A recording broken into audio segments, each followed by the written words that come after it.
Hey guys, what's going on? In this video we're going to talk about South Korea.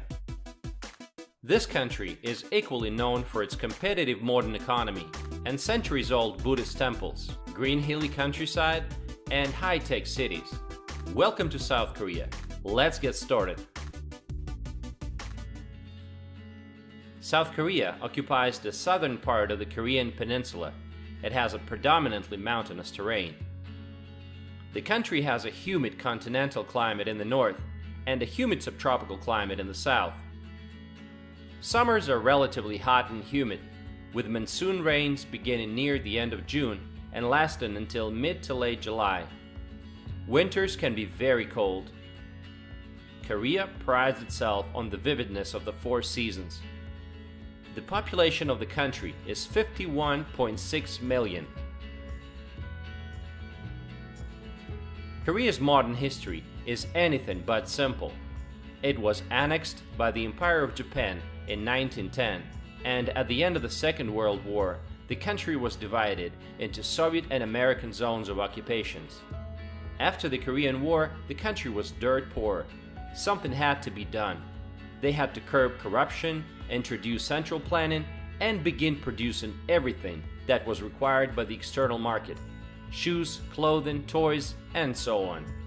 But all this took place under the leadership of military dictators, and it wasn't until the 1990s that the country became a truly democratic state. Today, it's the world's 11th largest economy by nominal GDP, and the world's 5th largest exporter. The fact that Korea was able to get to this point in just 50 years is mind-blowing. Especially knowing that the country has a rather poor supply of natural resources. Today, it's the 6th largest car manufacturer, the world's largest shipbuilder, the world's largest manufacturer of memory chips, and the list goes on and on. Some of its giants, such as Samsung and LG Electronics, are known worldwide. By the way, Samsung Group is so big that apart from electronics and home appliances, it has automobile production, the chemical industry, finance, insurance, and even construction. Did you know that it was Samsung Group that built Petronas Towers in Malaysia, Taipei 101 skyscraper in Taiwan, and the Grand Burj Khalifa in Dubai? One of the biggest challenges today for South Korea is how to get along with its unpredictable neighbor, North Korea, because it possesses nuclear weapons, and it seems like it's not joking. Poverty and prosperity on the Korean peninsula are divided by the strip of the demilitarized zone, one of the most explosive borders in the world. There is an enormous gap in living standards. The average salary in South Korea is about $2,600 a month, and in North Korea, just $40. Most Koreans have great work ethic. You can say that Koreans live to work and not work to live. Companies are legally required to provide just 15 days of paid annual leave. But surprisingly, according to a study conducted by the Korea Culture and Tourism Institute, most employees only took an average of 8.6 days off out of those 15 days. There is currently quite a high demand for native English speakers in South Korea, and many expats opt for jobs teaching English as a foreign language. Korea is known for its intensity. Starting at a young age, many children are forced into this hurried culture and there's no turning back. They're raised to study multiple hours a day at schools of all kinds. Art, English, math, science, you name it. Koreans take education very seriously.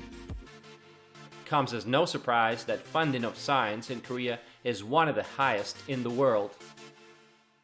South Korea is one of the most ethnically homogeneous countries in the world. Most Koreans are peaceful and friendly. Crime is at a very low level. In most parts of the country, it's absolutely safe to walk at night, even for a girl. And if you leave your bicycle in front of a store, you don't have to worry about it being stolen. On top of that, there's video surveillance everywhere.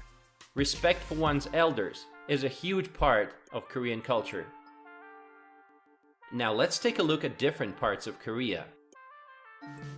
Seoul is the capital city with a population of 10 million people. A huge metropolis where modern skyscrapers, street markets, and pop culture meet Buddhist temples and palaces. It's a city surrounded by mountains. Great public transportation and plenty of shopping malls. Gangnam is Seoul's best-known neighborhood, thanks to Psy, a popular Korean rapper, and his hit song of 2012, Gangnam Style. Busan. Busan is the summer capital and the second largest city. It's also the country's largest port and one of the most modern cities of Asia. The city is known for its numerous skyscrapers, majestic mountains, fabulous beaches, steaming hot springs, and fantastic seafood. Incheon. Incheon is a city bordering Seoul. You can actually get here by subway. It's best known for its ultra-modern Incheon International Airport, with railway connections to Seoul, which features a casino, a spa, and even a golf course. Apart from that, this city is an expanding metropolis and an industrial port. During the Korean War, the city was the site of the Incheon landing by American forces. Daegu. Daegu is the fourth largest city, known for its festivals and a fascinating traditional medicine market. This city is famous for being the center of the nation's textile industry and a humming downtown that's fun to explore. Ulsan. Ulsan is a seaside metropolitan city in the southeast of Korea with a population of 1.2 million. It has the world's largest automobile assembly plant, operated by the Hyundai Motor Company, the world's largest shipyard, operated by the Hyundai Heavy Industries, and the world's third largest oil refinery, owned by SK Energy. Gyeongju. Gyeongju was once the capital of the 1,000-year-long Silla Korea Kingdom and is possibly the foremost location in Korea where many ancient buildings, burial grounds, and artifacts can be found. Driving through this city, you will notice a lot of temples. The 8th century Bulguksa temple features 2 stone pagodas, a series of wooden staircases, and a large bronze Buddha. Ask any Korean to name a city with the greatest historical value, and the answer will likely be Gyeongju. There are about 3,000 islands around Korea, mostly small and uninhabited. The largest island is Jeju, about 100 kilometers of the southern coast. It's known for its beach resorts and volcanic landscape of craters and cave-like lava tubes. Hellesen Mountain, a dormant volcano, features hiking trails, a crater lake at the 2,000-meter summit. South Korea has 20 national parks and popular natural places like the Boseon Tea Fields, Suncheon Bay Ecological Park, and many others.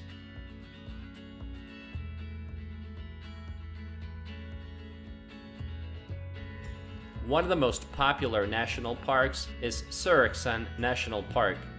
Not only does this park offer hikes for any level of expertise, but it offers some of the most beautiful sceneries of Korea.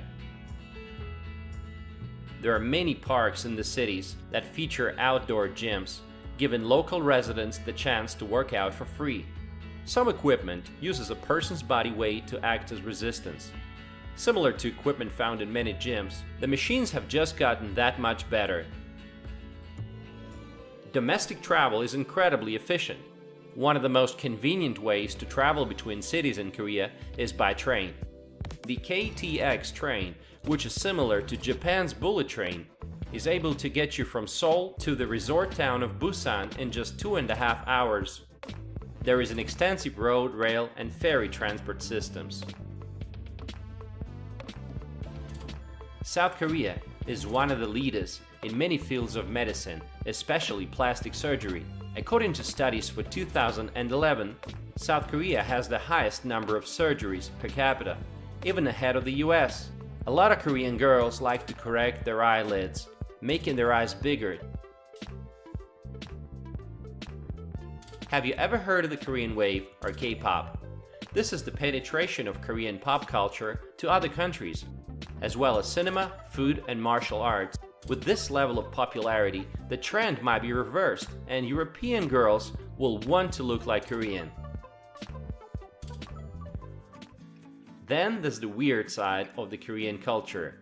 At least for Europeans, in South Korea, poop has long been a popular icon. Why did poop become such a beloved icon? Maybe it's because of its associations with wealth and good fortune. An old superstition states that a person will be prosperous if he or she dreams of poop. Korean cuisine is largely based on rice, vegetables, and meats. Kimchi is a pretty healthy side dish and a staple in Korean cuisine. It is a traditional side dish made from salted and fermented vegetables, most commonly Napa cabbage and Korean radishes, with a variety of seasonings in red chili pepper sauce. Much like beer in Germany, wine in France, and vodka in Russia, makgeolli and soju are traditional Korean alcoholic beverages. Makgeolli has a milky, opaque color and a low alcohol content of 6 to 13%. It's low in calories and high in protein. Also, it contains high levels of yeast and lactobacillus, giving it a nutty and sweet flavor. Another adored drink in Korea is soju, with an alcohol content of about 20%. Somak, a mixture of beer and soju, is ever present at most dinners with Korean businessmen. Soju, a clear Korean liquor similar to vodka, is much milder and cheaper and the choice of many. Koreans are very fond of coffee, and there's a coffee shop on every corner. Korea is basically a no-tip culture, which means cab drivers don't expect any reward for their services, and it's pretty much the same way for staff and local restaurants as well as hotels. South Korean apartments will often come with a washing machine, floor heating, and air conditioning. This is especially true of newer buildings. Korean buildings are also very safe. Even though the crime rate in South Korea is already very low, most Korean apartments will require a gate front door key or a combination as well as the individual door key. Today, baseball is one of the most popular sports in South Korea. Nothing comes close to video games. They are considered to be the major social activity. Teenagers are hoping to become professional players. They flock to a growing number of private after-hours schools, coaching them how to play video games better. And they even broadcast major video game events on national TV. Summer in Korea is hot and humid. Fortunately, there are plenty of beaches here. South Korea has come a long way, from a poor country to one of the most powerful economies in the world. What do you think about Korea? Have you ever been to Korea? Let me know in the comment section below. Thanks for watching and stay tuned.